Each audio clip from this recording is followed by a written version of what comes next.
ভোরের নরম আলোয় সাদা ধুতি এবং পাগড়ি পরা একজন বৃদ্ধ কৃষক তার গ্রামের সবুজ মাঠে তার দিন শুরু করেন। তিনি সাবধানে ছোট ছোট পেয়ারার চারা রোপণ করেন। তাদের শিকড়ের চারপাশে মাটি আলতো করে চেপে ধরেন।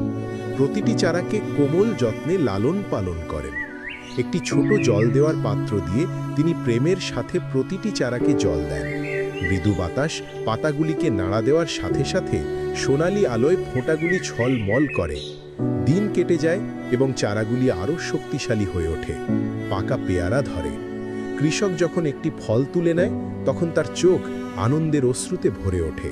স্বর্গকে আন্তরিক ধন্যবাদ জানায়। ক্যামেরা ধীরে ধীরে ঘুরে বেড়ায়, শান্তিপূর্ণ গ্রামীণ জীবন প্রকাশ করে।